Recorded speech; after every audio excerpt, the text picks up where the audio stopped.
Johnny Mac with your daily comedy news. John Oliver was fascinated by the trial of Alex Jones. Oliver said the way Alex Jones handled this trial is almost a masterclass of what not to do in court, starting with the fact that he lied so many times the judge had to say this. Oliver then played a clip of the judge saying, "It seems absurd to instruct you again that you must tell the truth while you testify, yet here I am.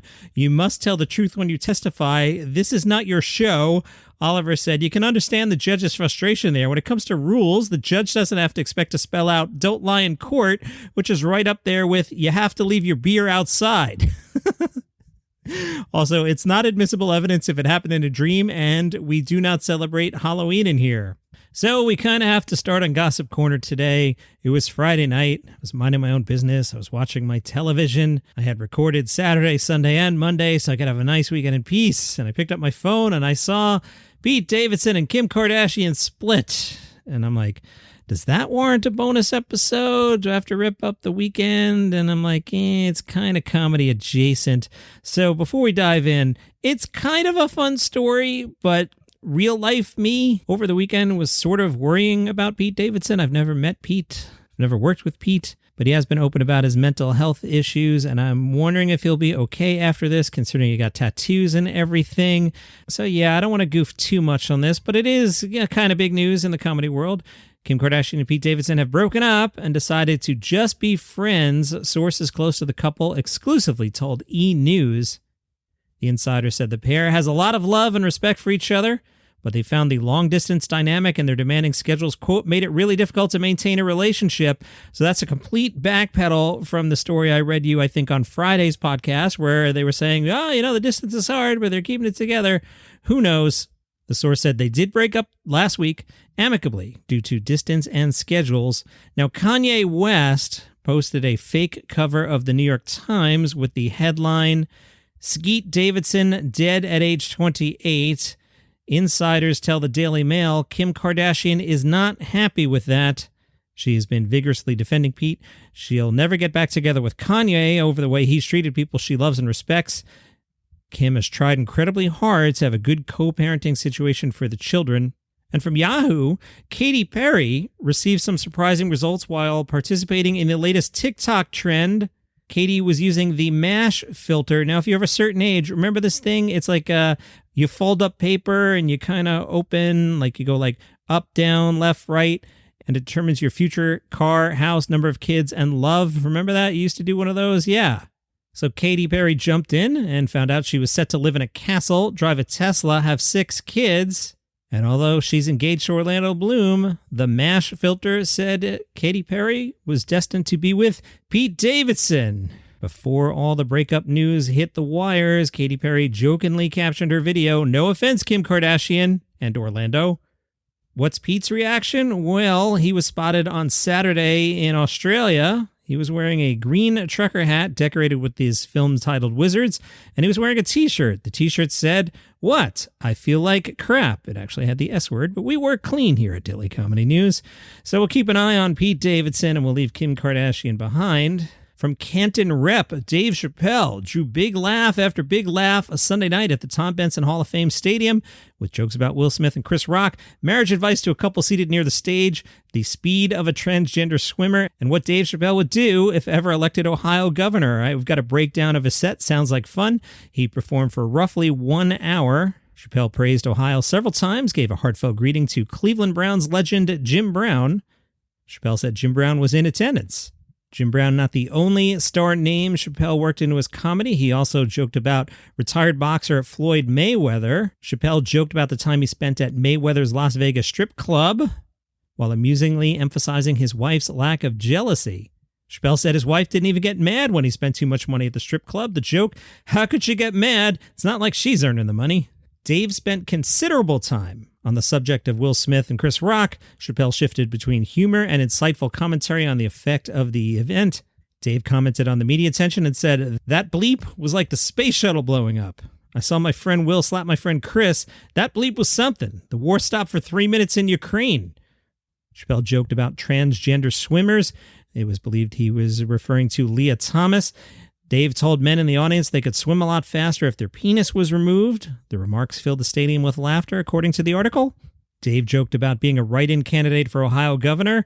That would be the wildest bleep that ever happened. His first proposal, make it illegal to be Amish. Chappelle said he was puzzled by the reluctance of Amish to use modern technology. All you want to do is make cheese.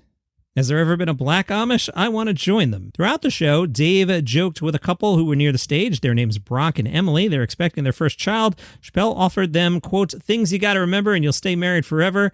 Among his tips, cry about your mistakes only for a day or two. About being a husband, Dave said, in marriage, I don't count. Another rule to keep his marriage strong. Chappelle says he cheats, which drew one of the loudest laughs all night.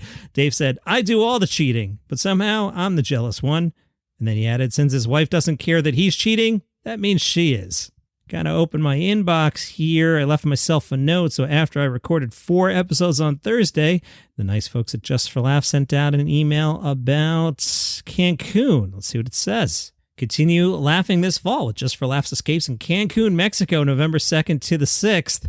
Now, I'm not going to that. I would love to go to Cancun and cover a comedy festival, but I am running the New York City Marathon on November 6th. So me being in Cancun for the 4 days leading up, not a good idea, but look who's playing here. Your headliner and the biggest image of them all, Dane Cook. Recently engaged to his fiancée, who's 23. Dane Cook, 50 years old, is your headliner. Some of the other boxes here. Tim Dillon gets a box. Pete Holmes, Craig Robinson, Nurse Blake, Jeff Ross, Jessica Curson, Rachel Feinstein, and whatever Trash Tuesday is. What's Trash Tuesday? Hopefully you guys aren't like, how does he not know what Trash Tuesday is? Trash Tuesday. Trash Tuesday is Annie Lederman, Esther Pavitsky, and Kayla Kuhn. It's a podcast, it's a show, it's comedy, it's drama, it's everything you want it to be. Got that from the Google machine. Okay, they'll be there. Headline stand-up comedy shows, live podcast by the pool. I already do that Just for Laughs. After hours beach parties and a boat party. Book your 3-day tropical getaway where comedy meets paradise. Love it, but marathon takes precedence there. I did not make it up to the Lucille Ball Comedy Festival last week, and I missed out on a cruise. Apparently there's a cruise on Thursday. Participants were encouraged to dress up as Lucille Ball. Guests on the boat were served a lunch inspired by the I Love Lucy job switching episode, which included chicken, rice, roasted veggies, and a chocolate dessert. I'm going to talk about the actual podcast here for like a minute. If you don't want to hear it, skip ahead. Doing some soul searching here. So part of the soul searching is, as I've been writing the show, there's all these reviews for the Edinburgh Fringe, and I'm interested in it. I like to broaden my horizons. But here's the deal. It's all about the listeners, and I'd be curious what you guys want to hear. So hit me up on the Facebook group or the Instagram. So Facebook group is Daily Comedy News Podcast Group, Instagram at Daily Comedy News, or just email me. My email address is in the show notes. I've been in broadcasting for 30 years now. And one thing that is true in all formats, and I'm talking talk radio, I did talk radio in the 90s, and talk radio hits in the 90s were gun control, abortion, and Bill Clinton. I did the comedy format. Play the hits. If it's 2007, play Dane Cook and Jeff Dunham. I might not have the exact dates right there, but you get the idea. Those were the popular comedians, so you play them. And I see here on this podcast, if I serve up meat and potatoes, those episodes don't do as well as if I serve up, say, Gossip Corner. And I'm trying to figure out how to navigate the universe. Clearly, I want downloads. Clearly, I want the podcast to be popular, but I don't want to just spiral down into Joe Rogan said this, Dave Chappelle said that. Now, I do plenty of that, and here, let me give you some evidence. I just ran the numbers. Here are the most popular episodes of the last 30 days. Right now, the most popular episode of the last 30 days has the simple title, Quick Hits, Joe Rogan, Tom Segura, Bert Kreischer, Larry Wilmore. So there's an example of, and I'm open about this, I keyword stuff. I got Rogan, Segura, and Kreischer in the headline. Second one, what happens if Dave Chappelle gets nominated for an Emmy? Third most popular, popping a little bit, is Tim Dillon's What America Means to Me, an instant classic. Fourth, Dave Chappelle Emmy nomination again. Fifth, why Mark Maron would like another shot at John Mulaney and Kevin Hart. Also, Tim Heidecker's Joe Rogan parody. Do you see the theme here? Next, Dave Chappelle nominated for Emmy. 7, Will Jon Stewart. And I also mentioned Bill Burr and John Mulaney and Pete Davidson in that headline. Okay, you get the idea. But I do want to talk about things like New Faces and Edinburgh Fringe. And there's a lot of Fringe this month. I think what I'm going to do is I'm going to make Fringe the last thing I do every day. So if you're like, I'm never going to Scotland, I don't care, you can punch out. And it's kind of what I do anyway, right? I tend to talk about Chappelle type things right at the start for the reasons just discussed. And as the podcast gets deeper, I go a little wider. I'm just trying to navigate this all. So I'd love your thoughts on this. Again, Daily Comedy News Podcast Group or the Instagram at Daily Comedy News, or email me. It's in the show notes. Speaking of Fringe, Spotify is catching some grief. Spotify is advertising like on billboards at the Fringe with the headline, "Comedy Shows You Don't Need a Ticket For." On Facebook, someone named Chris Cook posted, "Hey, Spotify, in a city full of comedians desperately trying to sell tickets to their shows, I'm not convinced this is the best marketing slogan for your comedy podcast. Basically, don't spend money on actual shows, just download these for free." Not sure the comedy community would be too keen on that. It sounds to me like the Fringe is toppling over from its own success. This from The Guardian, the headline, and we talked about this previously. Edinburgh Fringe performers pitch tents and caravans as rents in the city double. Comics say they're being priced out, with venue directors warning that the future of the event is under threat. Tony Law has been coming to Fringe for 20 years to perform, but he's never had an experience like this year. He's staying in a caravan on a working farmyard outside the city with his 13-year-old son and their German Shepherd. Law is an established comedian with a strong fan base and, unlike many performers, is expecting to make a profit from his performances, yet he almost didn't come this year because of accommodation costs. Until a last-minute save from a friend with a caravan and a connection to a farmer willing to lease out his land. Law said if you're 22 and able to stay in a flat with 7,000 people, you can maybe make it work. It's fine for them or for Ricky Gervais, but for other performers, I'm not sure. He said he's also unable to pick up lucrative last-minute work on compilation shows because of the half-hour drive into town. Sean Davies runs Best in Class, which showcases working-class comedians at the Fringe. Davies said, "It's pricing people out. You're already on the back foot if you're from a working-class environment. You'll end up with a Fringe, which is even more homogenous and middle-class. If one type of performer is here at the world's biggest festival, then all of TV and radio is just that. This is where deals are done and people are picked up." Davies said the accommodation costs are resulting in a two-tier system in which people staying on campsites have less access to the networking and paid opportunities. Samantha Day is a full-time comedian staying on a campsite 45 minutes by bus outside the festival. That site is so popular, she has to move for the second end of the festival to an area without a bus link. Samantha Day said, "All the comedians I know are really nervous about their shows. I'm much more nervous about logistics. Will I have to walk home for 4 miles at 1 a.m.? Yikes." If you are interested in Fringe, start checking out the website The Comics Comic. Sean McCarthy's been running that website. He used to cover stuff at SiriusXM, so he's been doing this site for at least 15 years, and he appears to be over at the Fringe because he has posted a ton of reviews. Like, I can't imagine how he's even attending so many shows. So that website is The Comics Comic.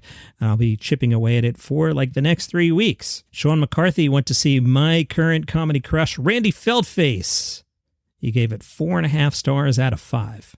Randy FELTFACE is blowing minds through an evolutionary intro piece that shows us protozoa Randy emerging from an egg, then swimming atop the stage as a fish. As properly improper Randy, he's an extraordinary endangered species of one, and he's here to implore us, we need to save the world from ourselves. Randy wonders how we'll ever come together as a community. We prefer arguments to solutions, and this disagreement orgy is slowly killing us all. If only there were a way to bring us all together. Besides, of course, Sweet Caroline. Randy FELTFACE runs at the Fringe through August 28th. 4.5 stars from Sean McCarthy's The Comics Comic. Check it out. Minnesota has its own Fringe. A show that premiered on Friday at Minnesota Fringe was Curtain Call, Letters to My Friend Louis Anderson. It's the brainchild of Jason Schomer. Schomer shared anecdotes about his famous friend Louis Anderson, from how they first bonded in a St. Louis Park grocery store to a hilarious phone fight in Las Vegas, where Schomer was Louis Anderson's regular opening act. The review says some of the dramatic framing, like Schomer pecking away at a typewriter and pop songs playing between bits, are unnecessary. The show works best when he ditches the theatrical touches and just lets loose as a stand-up, sharing funny stories about a funny pal. Curtain Call, Letters to My Friend Louis Anderson, will also play Friday and Saturday. Information at minnesotafringe.org. And that is your comedy news for today. Again, would love the feedback. Daily Comedy News Podcast Group, Instagram at Daily Comedy News, email in the show notes. See you tomorrow.